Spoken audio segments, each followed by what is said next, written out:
Welcome, everybody.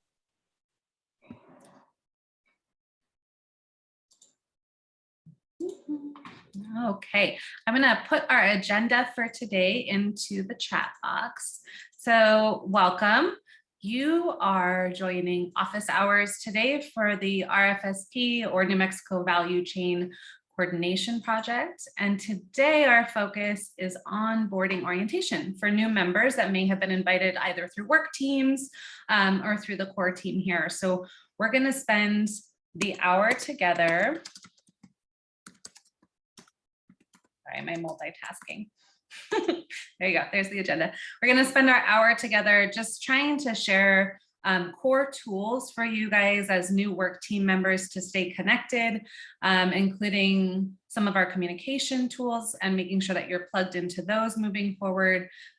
You'll see that we're each going to spend about 10 minutes talking about different project components and try to build in as much time for questions as folks might have. And for those of you that are existing members and partners, let's just offer an opportunity to see if what brought you here today. For those of you that have already been onboarded, is there something in specific that you're hoping to learn more about? Or are you just joining good old-fashioned office hours and didn't want to be receiving orientation today? So I'll pause and let folks jump in. And then it says now you can't talk. Is that what I just saw a message about? No, it's the link for the agenda indicates that you need to request access. Let me fix that real quick. Sorry, guys. Just quickly, this is Pam. I just wanted to say I wanted to be here today as a support team member to welcome everybody into the circle too. And I'm personally really actually enjoying the process and learning a lot from the process. And what I like about it is that it feels, it kind of feels more human, has a pace that is helping us evolve together and collectively over time, instead of what I consider many of the time oppressive things that I'm involved in.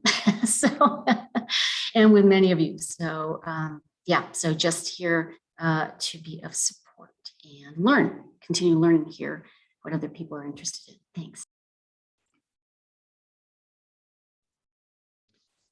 Yeah, I've just been really excited about bringing new people in and seeing that they get a good orientation. And I got the invitation, so I thought, well, I should show up. Thank you. Great. All right. I also think we hit our number on panelists. So Eugene is with us, and Eugene, we cannot see your tile. So you're there. We know you're there. If you're on a computer and feel comfortable, you can utilize the chat function. You should be able to unmute yourself as well. But Sophia, can you make sure you can't move him over now that you're the primary host? I see the option to, I just tried. Oh, great. Thank you. So see if that works.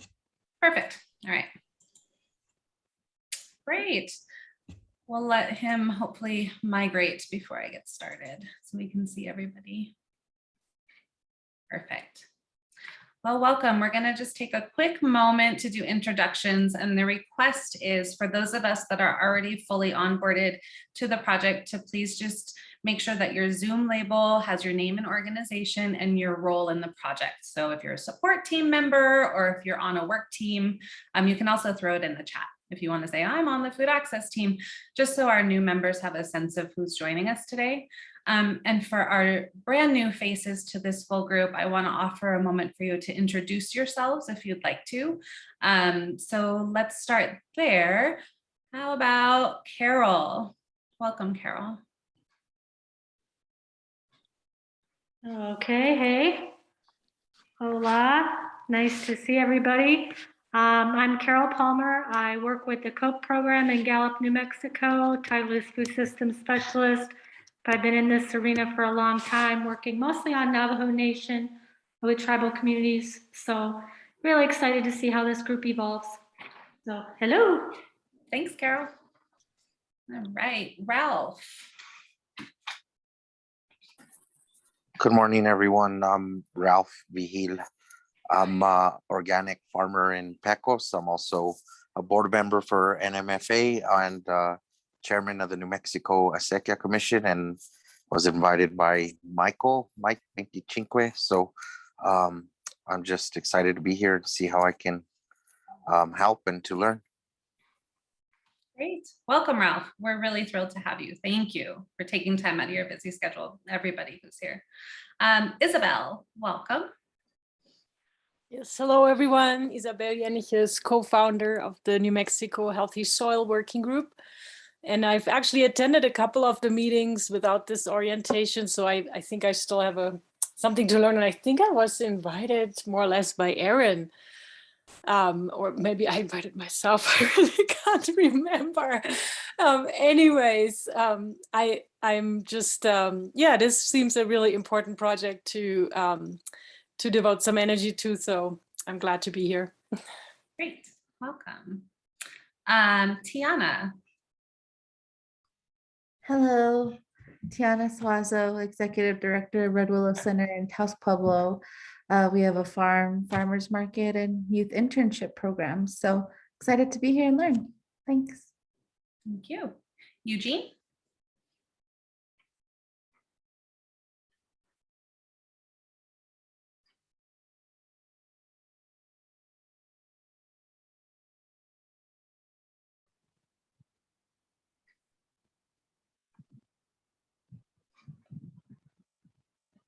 Well, there you go. My name is Eugene Pickett, and I don't even know how I got invited. I'm here to, learn. I'm Black Farmers and Ranchers in New Mexico, National Latino Farmers and Ranchers Trade Association, and soil champion with the Healthy Soil Project and part of the New Mexico Food and Agricultural Policy Council Governing Board. Great, welcome. Well, we're glad you found your way here, however that pathway was, and hope that you can learn more about the project today. Great, let's see here. Andrew, I know you're not necessarily new to our group, but this is a formal orientation and you fall in that bucket, so welcome again. Thank you. Andrew Neighbor, owner operator of Desert Verde Farm, which is New Mexico's first indoor vertical aquaponics farm. And also I teach at the community college, advanced hydroponics and aquaponics. And this fall, we're adding 2 new classes, one on microgreens and fodder, and one on food safety. So I'll be teaching those classes. I've been hanging around these meetings for a while, having really started out with the eShip program. Still trying to find the best ways that I can be helpful. But I currently do sit with the food quality group, something I'm very firmly committed to. And nice to meet you all. I think the value here is building a close network of people who have some common goals in improving the food environment of New Mexico for all its citizens. So nice to meet you all. Thanks, Andrew. And Anita, thrilled to see you back in this space. Welcome with your new role. Thank you. I'm happy to be back. My name is Anita Adalja. I work at the National Young Farmers Coalition. I'm the food safety project manager there. And I had attended, I guess it was back in June. Was it June? Yeah, June. April. Okay. It's all a blur. But yeah, so the inaugural meetings when I was working at the Agricultura Network. And then I think I was part of the Food Hub working group, but I was recently invited by Steve Warshire and Aaron from eShip to join the food quality group for food safety. Great. Well, nice to have you back. Welcome to all of you. And again, our hope is that this hour helps you just ground in the project to understand why you've been invited and what some of the supports are for the work, as well as the really unique lens that we're holding in this specific project being a collective impact project. And so that has different ways of how we work together and what our values are approaching the work. So hopefully you get a good sense of that today. This is a regular standing office hours as well. So if following today's orientation, you feel like, gosh, I just need a little bit more information, you can always reach out to us, your backbone team. So I'm Elena Paisano. I'm acting as project manager on contract with NMFMA, and I am an independent contractor that's been really focused on farm to institution work and farmer capacity building around that here in New Mexico. Our other backbone team members, in the interest of time, is actually, go ahead, do it real quick. Juan, would you like to introduce yourself? Juan Abeta, and glad to be here with all of you, backbone team member. Thanks. Christina. I'm Christina Keebler. I'm evaluation facilitator for the project. It's nice to meet everyone. Denise. Denise Miller, backbone team member. Hi, everyone. And Sophia. Hey everyone, I'm Sophia. I'm also part of the backbone team. Thank you. So as the backbone team, our role is to essentially be the backbone for the work. So we're here to facilitate your participation and engagement, create tools and ways of being to help you plug into the work, move it forward, and stay connected. So I am going to take just a few minutes to share with you a broad project overview. And some of you, this might feel familiar. For others, it might be brand new. So let me just do a quick screen share. This agenda, as you can see, has hyperlinks for everything that we're covering today. So if you want to go back and learn anything, you can come in and do that as well. I see I already have it open.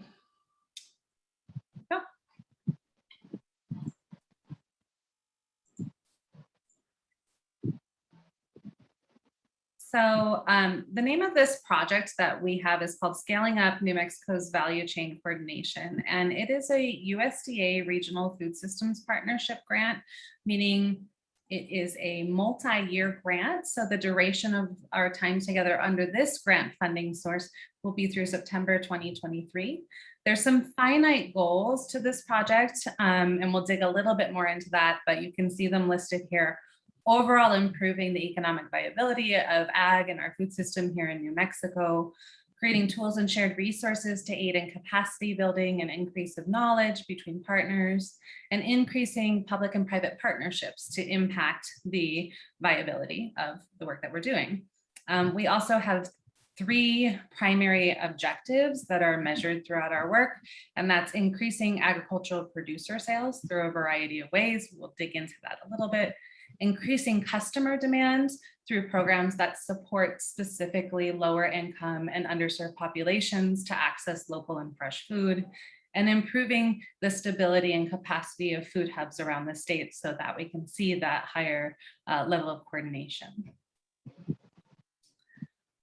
So early on in this process, the backbone team took those objectives and said, okay, but what do we really mean by that? And in the collective impact frame, we're looking at short-term objectives as well as long-term objectives, or you might even think of them as more transformational types of work. And so the first one being cultivating a supportive and resilient local food value chain coordination system. And so you can see there's some metrics for how we believe that will look by the end of this project. But in the long run, the real goal there is to see New Mexico become a model for value chain coordination. So not only are we doing it well, but we're able to aid other people when they're working on this as well. Generating new and expanding existing local food value chains. So expanding the market opportunities and yields and capacity expansion and increasing those skills and knowledge sets that go into that. So in the long term, the vision there is that communities can increase their belief in their own ability to create change, and that this is an initiative that is implemented broadly around all of our communities in the state, and that we're addressing issues of equity as they arise through the collective. We also want to see generation of cohesive marketing and promotion for local food so that we can expand both access and uptake of local and healthy food for low income and other underserved populations here in New Mexico. So that includes a pretty substantial increase in use of programs like Double Up Food Bucks. And overall, we want to see increased food security, and I would even say nutrition security, knowing that local food is where that distinction lies, and then also improved food quality in vulnerable communities, whether that's through direct retail outlets or, farm to institution touches this work. There's lots of different strategies for achieving these goals and objectives. I am not going to spend much time on this, but I wanted to share it with you and make sure you all had it at your fingertips.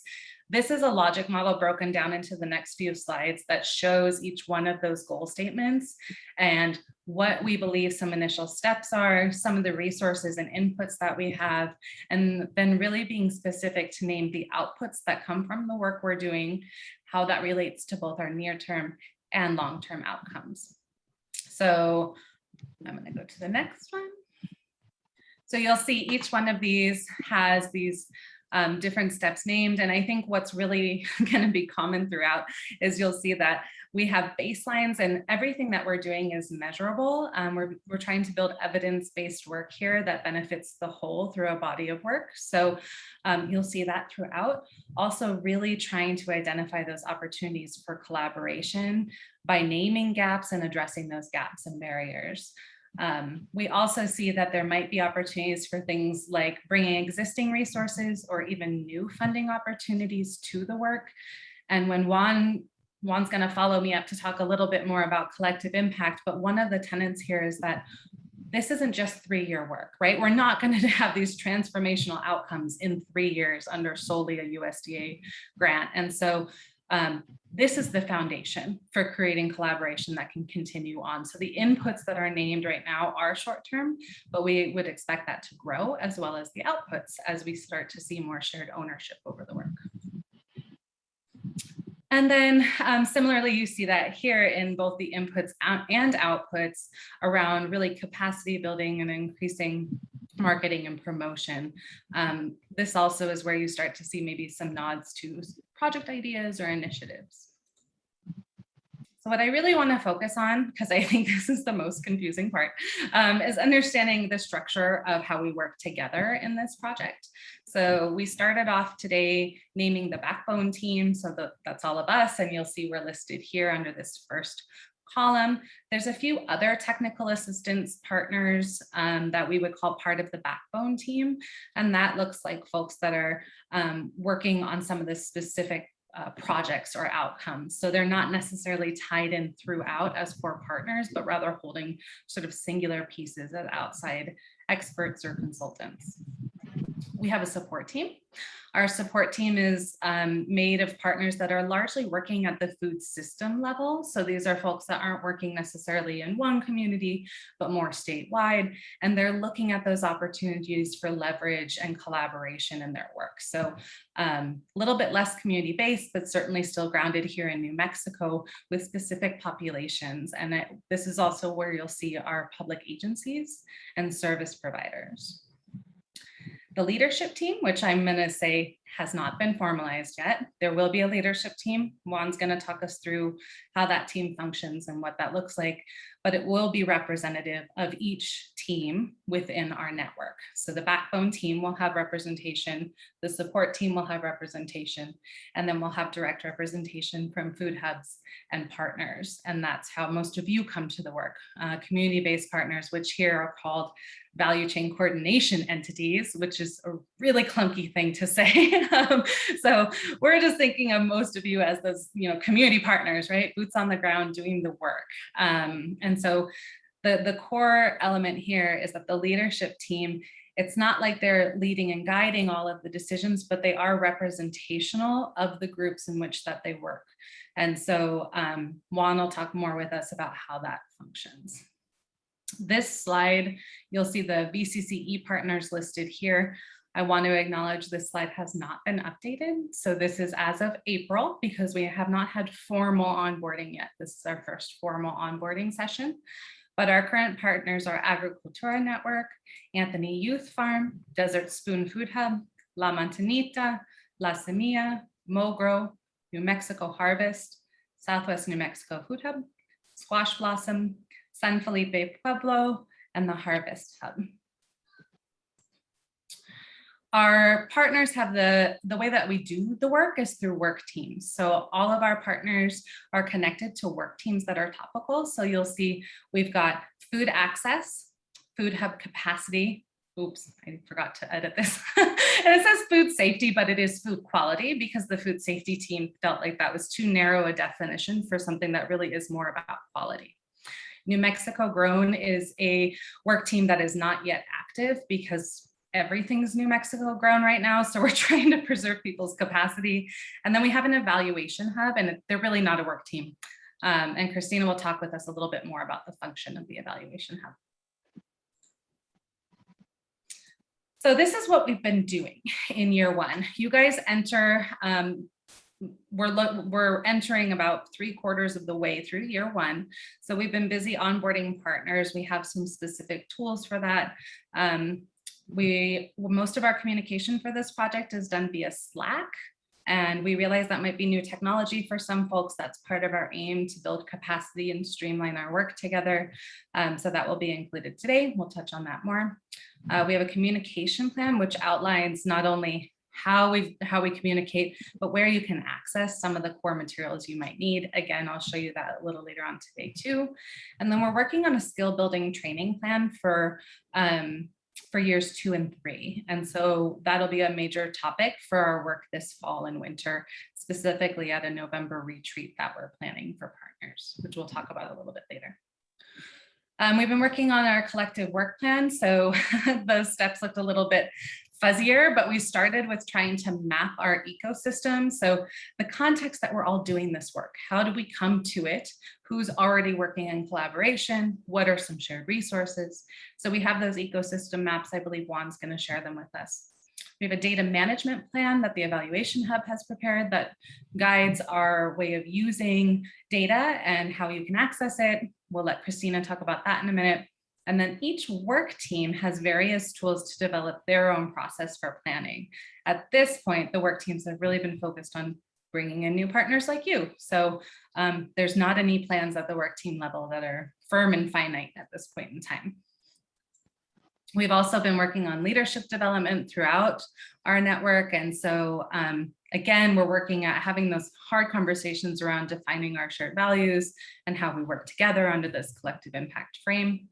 How our leadership team is going to function and the elections for that. Again, that will be by the end of the year. We're midstream in that process right now. But what I essentially want to make very clear is that you're entering a stage of this project. You're not missing anything. You're not behind. Decisions haven't been made yet.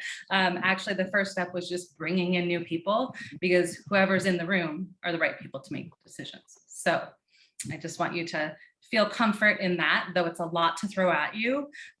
You're absolutely here at the right time and right place. A little bit more about the work teams. These are the work teams that I've listed. In the original USDA grant, there was some priority topics or potential projects or initiatives that we would work on in these work teams. And that's what's listed here on the other side. I'm not going to go through all of them except to say these are suggestions. They are not necessarily definitive. The work teams will determine what the topics are and how they prioritize in the timeline of our project. There's some outcomes that are going to happen regardless. For instance, like a database that we're working on and some communications projects. But those things, the pathway and the strategies for them are not yet defined. So these are some suggested topics that might be occurring in the particular work group. So if some of those, if you gravitate towards some of those, whether it be because you have experience and expertise to share, or you just have interest in learning more, this will give you sort of a grounding in what the work teams are focused on.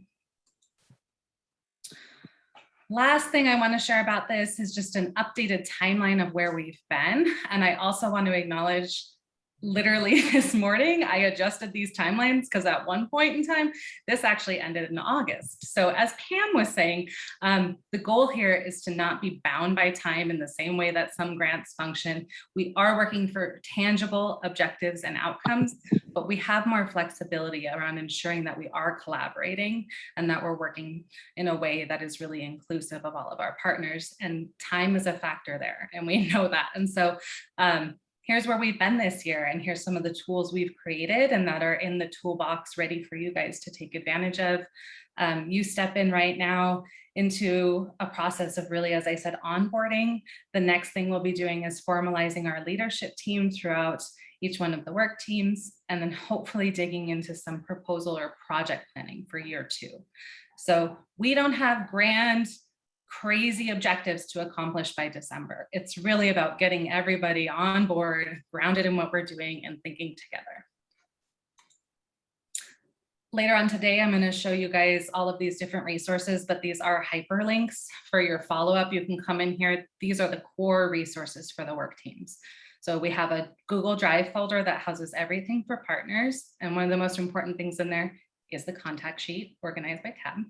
And then the work teams have both a meeting form and a comprehensive tracker. So in other words, each facilitator or scribe in the work team completes a form. That data gets uploaded to a tracker. So if you're wanting to understand what's going on in another team, you can access that information through that system.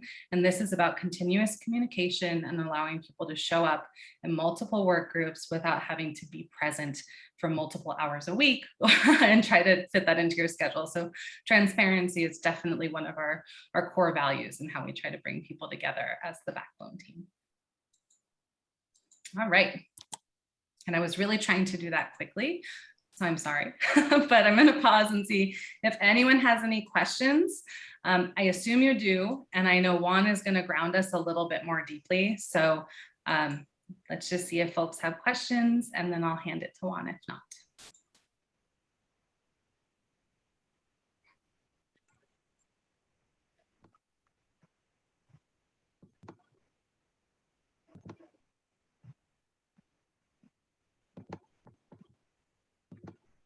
All right, looks like you're up, Juan.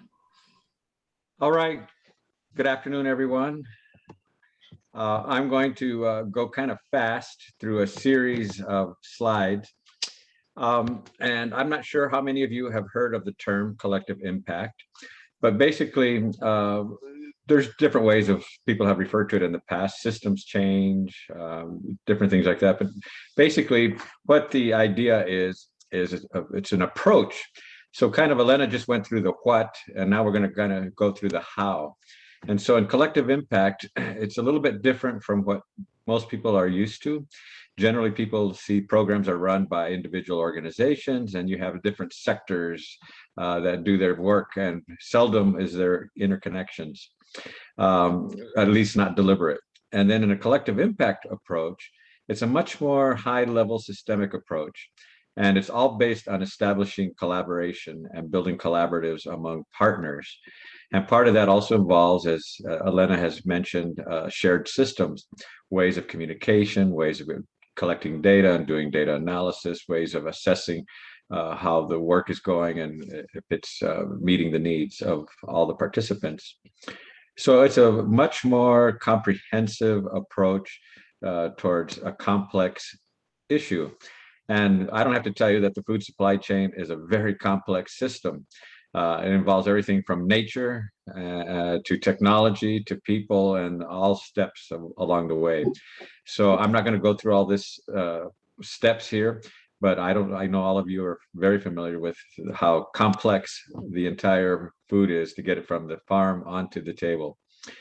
So knowing that this is complex, knowing that there's a lot of people that are going to be involved, and knowing that everyone has their own niche, then the challenge becomes, how do we work together? And so in a collective impact initiative, there's several characteristics that everyone shares.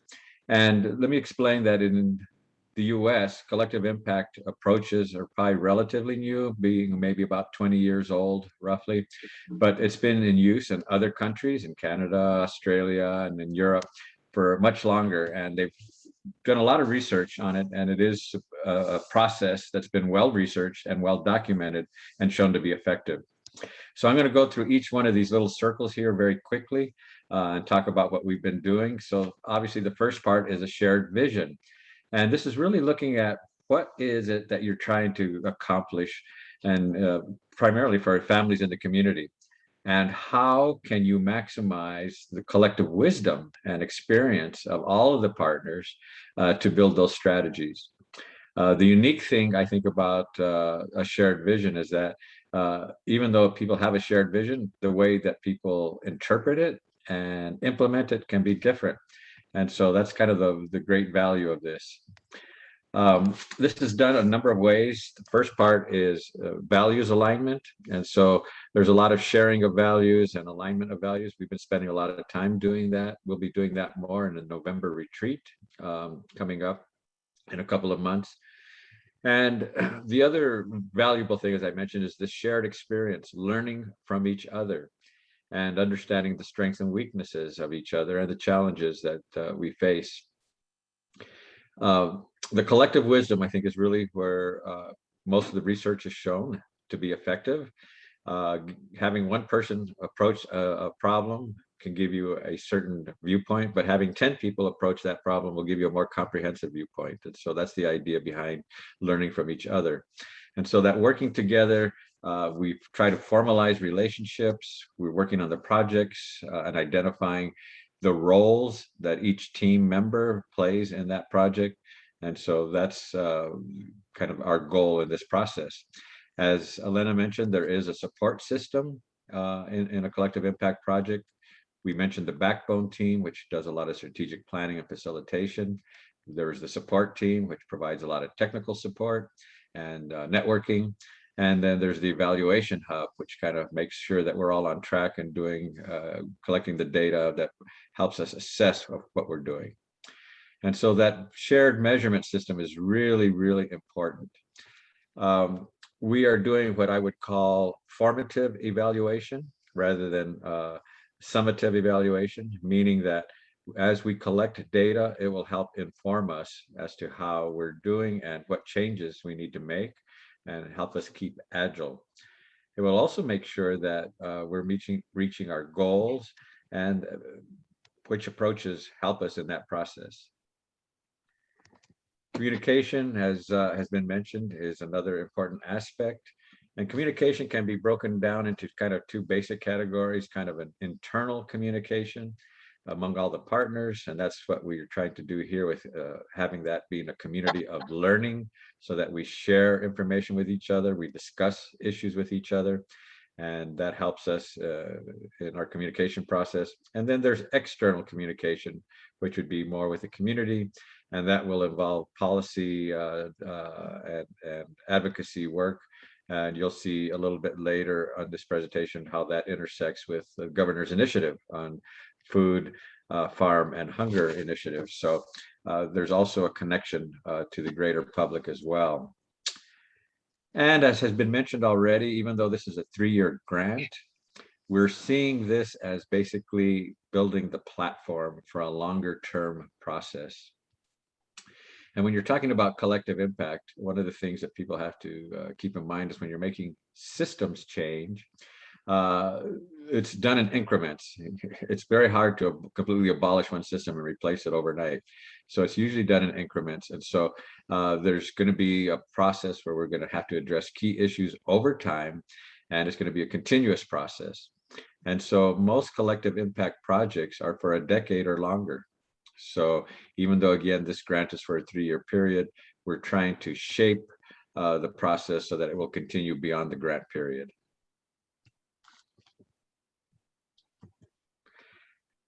So one of the challenges when you're bringing a bunch of different partners together, and say we have about 40 partners in this project, is how do you build or how do you embed an approach that builds trust and understanding among all of the participants?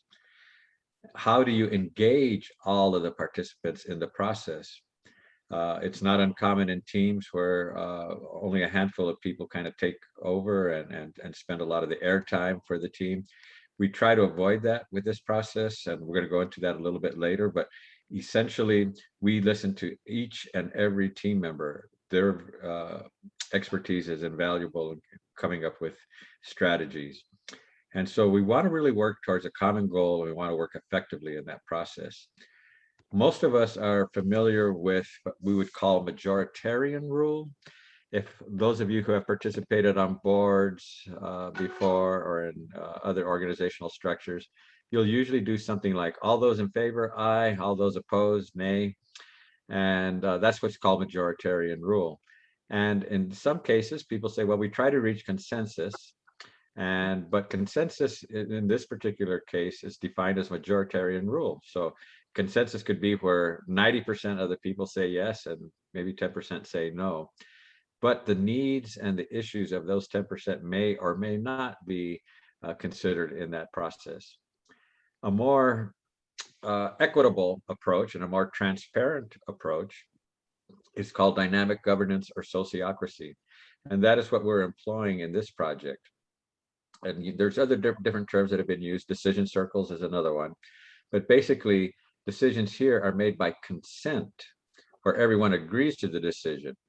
And we'll talk a little bit more about that process. But the whole goal here is to push decision-making processes down into the lowest level. So instead of having a hierarchical approach where decisions are made at the top and then filtered down, decisions are actually made at the bottom and filter up.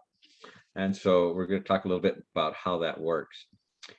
So in sociocracy, the reason we're doing this is all of us are involved somehow in the food supply chain and in this process of growing food and getting it onto people's plates. And so we all have a social relationship. And so that's where the word sociocracy comes from, as opposed to what, again, a majoritarian rule, which would be a democracy or just ruled by the general masses of the people. So in this process of, since we have a social relationship, we're looking at the interest of all of the members. And so we have to respect all of we must consider everybody's interests, and the individual has to respect the interests of the group. We try to find actions that everybody can accept. And when those actions are accepted that way, when we work through all of the issues, then most decisions are unanimous rather than what we would call a consensus. And we'll explain a little bit how that works. So essentially, and the way you'll see this played out in your teams is that you'll have a topic, somebody will make a proposal, and then what you'll do is generally you'll start with a clarification round. So before you start discussing and getting into it, whether you're pro or con or how much it's going to cost or any of that, you have a clarification round. And it's best if I give you an example. So if I was to say that for everybody in this project, we're going to put a red sign in their front yard to show that they're a part of this project, so we can show the broad support for this project in the community, and everybody's going to have a red sign on their porch. Well, in the clarification round, some of the questions might be, well, how big is the sign? What color of red? Is it candy apple red or fire engine red? Those would be the types of clarification questions. Is the sign a freestanding sign? Is it nailed to the wall? Is it on the fence? That's clarification. Then after everybody is familiar with the topic and what's going to be discussed, and there are no more questions about clarifying anything, then you go to what's called a discussion round. And so at that point, individuals add their comments. And so if I was to say, well, I really don't like the color red, it triggers epileptic seizures in some people I know. So I propose burnt orange as an alternative color. Now, what I just did there was two things. One is I explained the reason why I had an opposition or I needed to make an amendment. So that explaining why is very important. So it's not just a naysayer to say, nope, I can't support that. You got to give the reason why you can't support so that people build some understanding. And then equally important is you have to provide an alternative, an option going forward that meets your concerns or that meets your needs. And so that really does, in a sense, always kick the can down the road, because you try not to get stuck on something because you're always presenting alternatives to being stuck. And so in a sense, that's basically how it works. And if you work through all of those disagreements and find solutions or amendments, then by the time it comes to have a consent round and everybody's needs have been met, it's usually a unanimous decision. It was mentioned earlier that there's a leadership team and there's various work teams. And the way in collective impact that is done is we call those decision circles. So each one of the team has the capacity to make decisions within their team on any topic that affects their team. And so the food hub capacity team they make their decisions. Now, when those decisions impact other teams, so if a food hub capacity team is going to make a decision that will affect food quality or food access or New Mexico grown or something else, then they would bring that to the leadership team to explain their proposal and its potential impact with the other teams. Each of the teams has a delegate and an alternate that they select to the leadership team. So once the leadership team then gets the proposal from, say, the food hub capacity team, everybody discusses it. They go through clarification rounds, they go through discussion rounds, and then they go through a consent round. When a decision has been made, then that goes back from the leadership team to the various teams for implementation. But for the most part, most decisions will be made by the individual teams.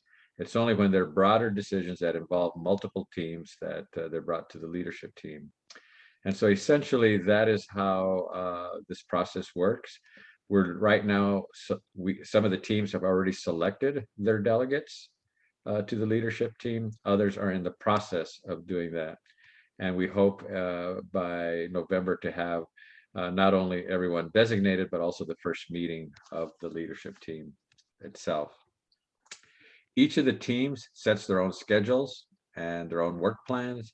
And so Elena will show you later where that information is maintained. Lastly, I'm going to end by showing some actor maps, what we're calling maps that help lay out the project. I'm going to show you three different maps. This first one is what we would call a topical view. And so in the center are consumers. And then outlying around them are the various aspects of this project. And these are areas that each of the teams identified will be addressed by the project. So I want to mention that even though it's laid out here kind of very, in 4 different quadrants with lines in between, there's a lot of bleed in between each of these. So it's not so sharp as that because some things involve more than one aspect.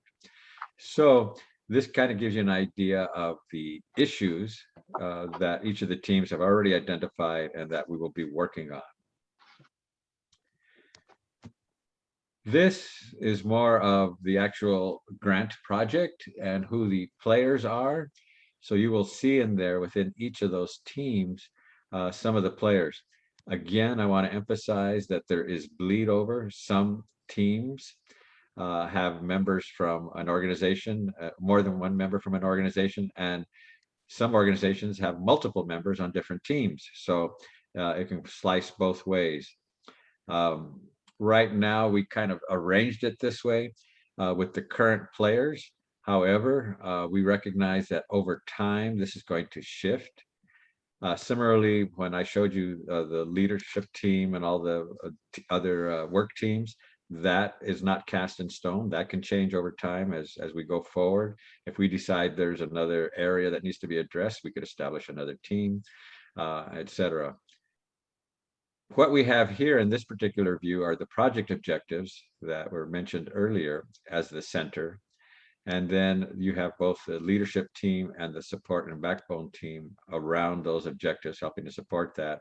And then you have all of the various partners there that are indicated. So that kind of gives you a list of everybody. And you can see it's a large group. And so to coordinate among all these people is a challenge. This is the collective impact view. This is a little bit different.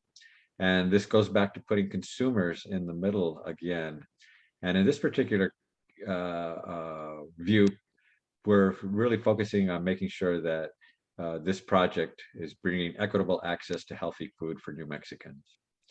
And so here's, again, an expanded list of all of the various players. And again, it's a large group and it's a challenge to work. But as you will see, there's every aspect of the value chain is represented here. And so the important thing is that as a team, as individual teams, we rely on the expertise and the resources and the networking of each and every one of these partners. So what I will do now is do a clarification round. Does anybody have any questions? If so, you can either raise your hand or since we're a small group, you may just unmute yourself and ask the question.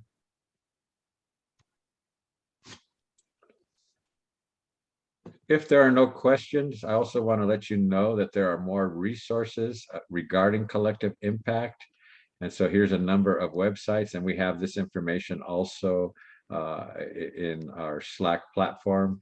But the Collective Impact Forum, they have an annual conference, which is actually coming up, I believe, in September, October. So they do a great job, and so do the others. Knowledge Hub is another great one. Gene, you have your hand up. Question, sir. I do. Not actually, it's a question statement. This was very good because now it made me realize who I am. I'm actually a delegate and I'm on food safety quality. So this was on my calendar, popped me up and plugged me in. So I get so that's the statement of the benefit of participation in this brings about somewhat more defined clarity, which is interesting in shared vision, because once you have more clarity, then your level of participation can be heightened. And so my question would be, in terms of such a large group and such a broad-based potential impact, are you feeling, based upon what you presented, that we're going in the right direction? So what we're doing, Eugene, along the way is we're, in a sense, kind of like a doctor taking the pulse and the blood pressure of the group periodically. And Christina's been really good in terms of setting up some surveys. So for instance, just to give you an example, one of the things we're doing is we've been surveying individuals about what type of technical assistance and training they would like. And so Christina has put together a little survey, and we've been getting some responses to that about different types of training that people would like, some in diversity, equity, and inclusion areas, some in grant writing, facilitation, a variety of areas. And so periodically, we do take the pulse of individuals and try to assess, are we, first of all, giving people the skills and capacity that they need to be able to contribute? Because we know that it's difficult, especially for those that are involved in farming, to attend meetings and to take time out, to participate in this kind of stuff. So we're trying to figure out different avenues and ways of how to engage, whether that be with one-on-one interviews, focus group discussions, online surveys, meetings, etc. So that's one part of answering your question, is that we will periodically kind of take a pulse.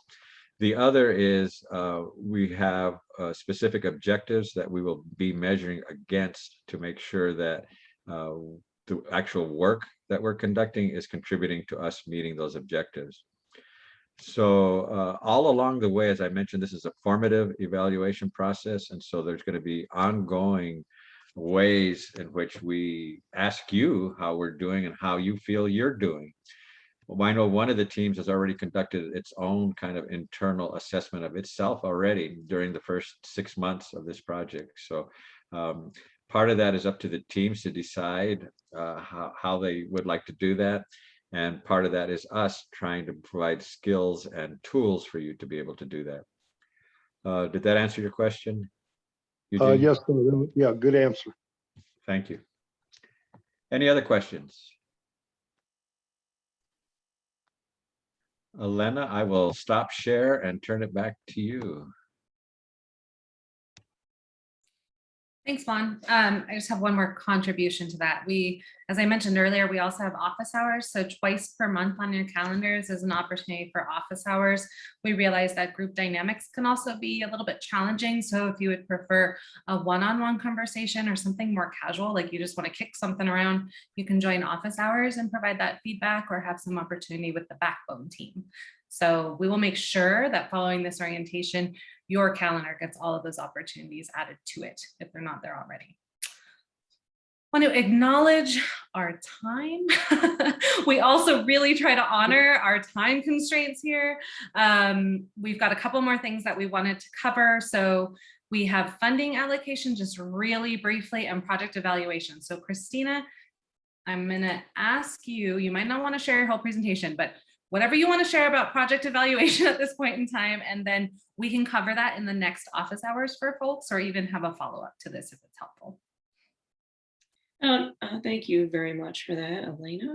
And I'm not going to do a screen share with the PowerPoint, and you can review it on your own by following the link in the agenda. But I do want to provide just a high-level overview about the evaluation, just to address some points that are particularly important to people. As Juan indicated, the evaluation is meant to be more of an iterative, collaborative process. There is, I'm facilitating it, and then we're working with the UNM Evaluation Lab. We have 3 grad students this semester who will be assisting us. But even though those, we make up the evaluation hub, the evaluation is really meant to be an iterative process where data will be collected. We share the raw data and the analysis with all the partners, so there's full transparency. As data is analyzed, we can go back and forth with the work teams, so the work teams can adjust their decision making, or the project as a whole can adjust the direction that we go in based upon the evaluation that and the data that we will continually be collecting for the duration of the project and probably beyond. The main project objectives do have to meet the 3 grant objectives that Elena reviewed when she was talking just from the USDA grant, but just the nature of the project allows us to include evaluatory questions that partners also have. And one of the things that we will be producing for partner use is a toolkit on how partners can not only assess a research question that they might want to ask, but also evaluate the demands that might require them to pull resources, what kind of resources they'll need, and just a variety of other helpful tools that will allow individual partners to also carry out evaluation, answer questions as it relates to this project and even beyond. We really want to educate people on how to do the work. So that we'll collect a variety of data. Some of it will be surveys, some of it will be things like focus groups and one-on-one interviews. We do have a data management plan, which I'll link to in chat, that provides just a high-level overview of planning, collecting data, sharing, and just things that are normally required of a research project like this, such as the data formats, where and how data is stored and for how long. These are things that are common to any sort of federally funded or formal kind of evaluations that take place, any research that takes place. It's part of ethics and transparency. I will say that I encourage you to look at the PDF that's linked in the agenda at the last slide, which includes a wide variety list of next steps, and includes things like determining baseline parameters all the way to sharing findings with communities. But it's a comprehensive list. It doesn't include everything, even though I just contradicted myself, because that's exactly what comprehensive means. But it's just a way for you to get an assessment of the types of work that we'll be doing. But I am more than happy to answer any questions that you have. If you have any concerns, just curiosities, feel free to reach out to me on Slack or send me an email, and I'll definitely do the best I can to serve whatever needs that you have regarding the evaluation. Thanks, Christina. And I just want to, again, make the offering that during next office hours, we can dig into that. If people have interest, we'll have it on deck and ready to go, so we can have a more substantive conversation. Something I also flagged, Christina, was that we do have a capacity survey for partners, and something we talked about as the backbone team was sending that out to all of you, so that you have an opportunity to weigh in to that survey that other partners have taken. It gives a lot of good baseline information for us on how we can help to create the tools needed. Go ahead, Christina. And I do definitely, please, if you ever get an email from me or a message in Slack asking you to take a survey, please definitely do so. They're not especially long, but it is important to get as much responses from all the partners as possible. So please do keep that in mind. I know everyone's busy, and I appreciate your time, but that's my request. Thanks, Christina. We are at 5 o'clock, so I just want to say, if you need to go, please feel free to leave. We don't want to hold you. You can come join us at our next one. I will send a follow-up email with office hours for that opportunity. If you have a few minutes to stick around, we're going to talk about funding real quick, and then an opportunity for us to get together in November. We'll have a retreat, so that'll be a deep dive into the project as well for all of you that are new partners. So Denise, I'm just going to hand it over to you to touch on funding real quick and the retreat. All righty. Well, thanks everybody. Glad you're still here. So I'm not even going to bring up the slide, because even though it was just one slide, you can certainly connect to it on your through the link in your agenda. So the long and short of it is that this project is kind of unique in the way that we have resources that are set aside specifically for partners and for everybody's time. And we've been juggling how those funds will be allocated, because the time commitment has shifted from when I wrote the grant. And so we're trying to get funds out to as many partners as possible, so that we can really have as much equity within the project as possible, and make sure that the reason that somebody does not participate isn't because they just don't have any resources to compensate them for their time. We know time isn't, money isn't always enough, but sometimes it's just a little bit that helps. So depending on the partner level, our core partners, the folks, the support team works X number of hours. The food hubs who were onboarded originally, there's kind of an estimated number of hours that they will be contributing to the project. There's also kind of a secondary layer of food hub partners who have been in it from the beginning. And so there's kind of a range of dollar values. Well, not dollar values. Everybody is pretty much at $45 an hour. And it's just kind of how many hours folks are in their role, they're kind of participating.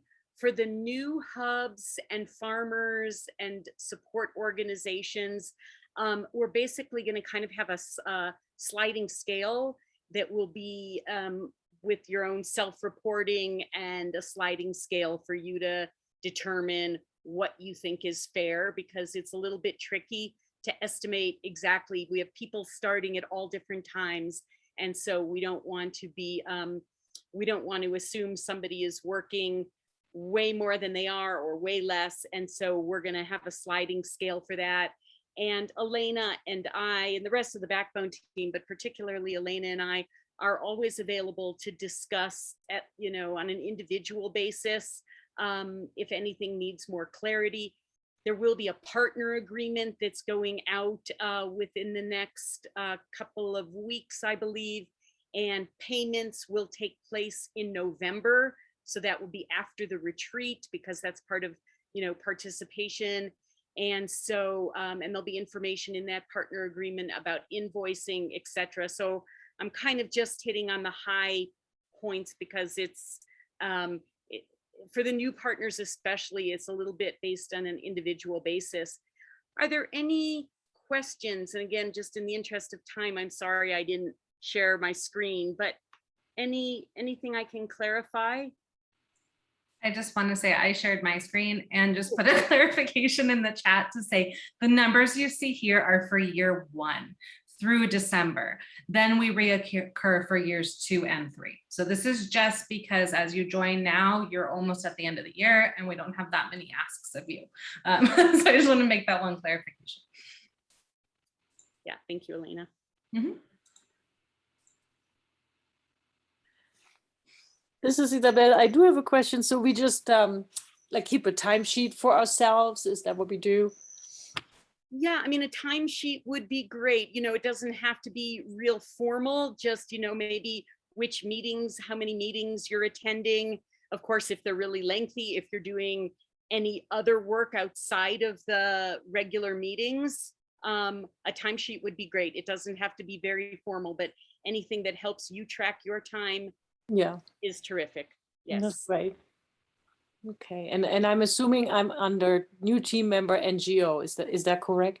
Yes, that is. And, you know, I also have there on the chart, you know, under the new team member NGOs as needed. We may have some team members who are either part of state agencies who we don't usually pay, or they may work for a really well-funded NGO that just, you know, they feel like their time is covered. If your time is covered elsewhere, that's great. We will, you know, be able to use those resources for other partners. But again, we want to make funding available for anyone that might need it. So that's excellent. I appreciate it. Mhm.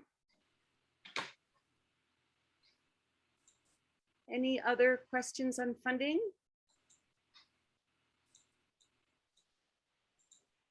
All righty. Well, I can also just briefly hit on the retreat.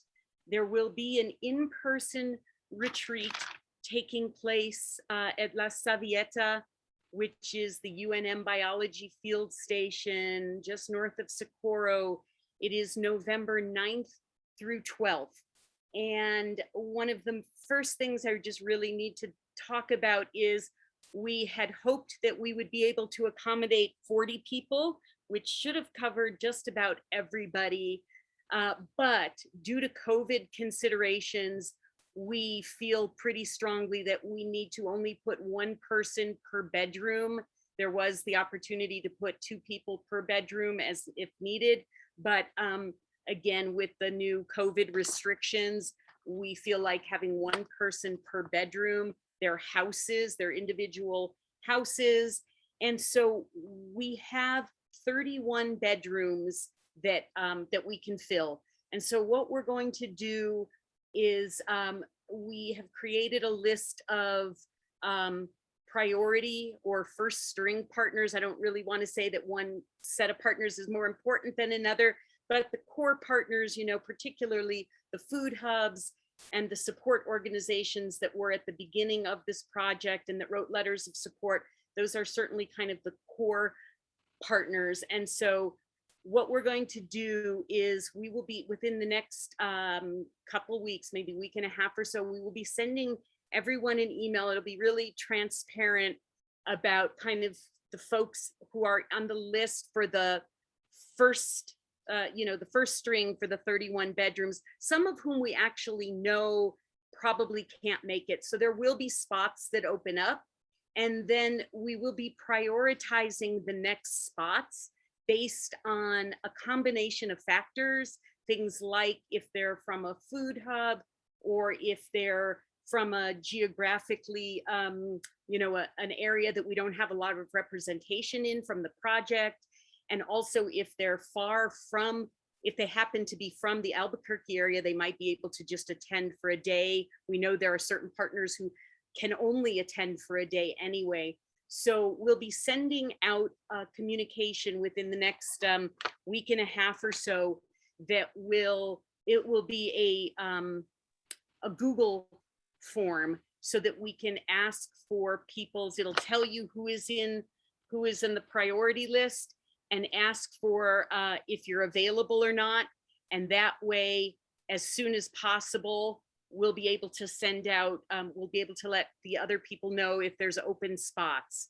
And so we're sad that we won't be able to really get everyone all at once, but we feel like COVID is really, rearing its ugly head again here, and we need to make that a priority. Eugene? What's the possibility? Because I am in Pueblitos, which is kind of just across the Socorro line. Can you cover mileage if I were to drive down from home daily? Yes, we might be able to do that. Yeah, I would think so. And I don't remember, I feel like I might have even skipped over the dates. It is November 9th, Tuesday, November 9th through Friday, November 12th. And the Tuesday is an arrival in the late afternoon. So it's not a full day, it's a late afternoon arrival. And it's the meeting will end at noon on Friday, the 12th. So it's a full 2.5 day meeting. Okay, what is the daily time? From what to what? We haven't exactly determined that yet, Eugene. Okay. We don't have all the details, but I can tell you that the overall objectives of the goals for those days are going to really be trust building. There's going to be some DEI work. There will be some professional development, and then there will be time for the work teams to work. And we will record or do live Zoom for those things that can be accommodated that way. We don't know that every session will be able to be accommodated that way. Okay, yeah. If you look at, because I could probably drive down daily. That's fantastic. Yeah, we can certainly. Yep, that's great. Okay, all right. Any other questions? And you'll have more opportunity too for questions on the retreat. Yeah, and you can reach out to me with those questions if they come up, like if they pop into your head pretty immediately when you're looking at your calendar. We will follow up with the lodging form, and as we get a little bit closer to the agenda, we're working on the training plan right now for that agenda. But as Denise said, you can still attend day sessions. It's perfectly acceptable to attend one day if you can't attend the duration. So it's not like all or nothing. We really want to make sure people can come. We're going to build in some time if you need to work while you're with us, that you can go and do some work if that's necessary remotely. So we're going to do our best to accommodate. And I'm also looking into any other alternate possibilities like camping or anything else the facility might offer, given the COVID. We want to be very careful. And so, again, if you have questions, let us know, but you will be receiving a number of communications about this coming up. And then the work teams, you can discuss it there too, and they'll bring it to our support team meetings. If you have finite questions, each one of the work teams has support team members that can act as that bridge. Great. So follow up to this meeting, I will be sending you an invite. You'll receive a link for our shared drive, which is in Google. Some of you already have it. It's a partner folder. It houses all the documents as well as the work team documents. I'm not going to spend time, since we're quite over, demonstrating how to get to those. But again, office hours is the time. If you want to walk through these files, I am happy to show you where they live and why you would use them and why you would care. But they're all linked in the agenda, the core things. So if you're curious who's in the project, who's on the work teams, the contact sheet is linked right there. That might be a good first step. Otherwise, we'll also onboard you to Slack. So we'll utilize the email that you registered with to send you a Slack invitation. If you would prefer a different email, just shoot us a note, Denise or I, and we'll make sure it goes to that email because Slack requires you to log in. And at this point in time, communications we send through Slack, but also via email, the goal is to not keep duplicating. So we really want to get you guys onboarded to Slack as best as we can. And I'm sure there'll be some time in November to do that as well. So let's see, what else was I supposed to, I think that's the bulk of what I wanted to cover with all of you, is just to show you all the tools. So again, if you have any issues navigating that, or if you just don't feel very comfortable with the Google Drive, I'm here to help you with that during office hours at any point in time for Slack. There's a tip sheet for Slack linked into your agenda. So some ways of using it and some of the like use protocols we have, ways of communicating that might be helpful. And again, happy to cover that in a future time with all of you. Backbone team, anything else you want to get across before we let everyone enjoy their evening? Oh, just to encourage anyone that if they do have questions or comments or, do feel free to contact us. We want to make sure we're accessible. There's a suggestion box as well, I believe we have, and then the office hours. So feel free to reach out. Thank you. I was just confirming our next office hours as well. Our next office hours will be on Tuesday, September 2nd at 9:30 a.m. We'll then have another one. They're bi-weekly. They flip between morning and late afternoon. So again, join whenever. I'll make sure those are added to your calendars as a follow-up from this. We'll utilize those emails to add you to the drive and the calendars. All right, thank you all. If you have any questions for us, we'll be here for a minute, but otherwise, we're just so glad that you've decided to join this project with us. Well, thank you. Thank you. Thanks, everybody.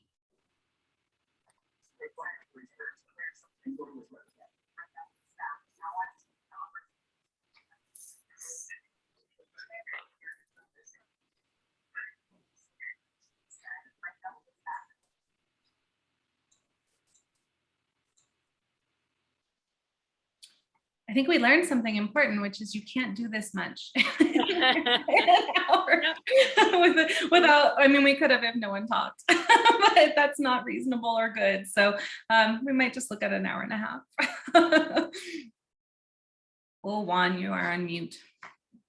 Like I say, it was close to an hour because we started kind of late. Yeah. Because of the tech problems. So it wasn't way over. It's just, I think if we would have started on time, we would have ended closer to time. Sophia, can you stop recording? I just realized we were still recording.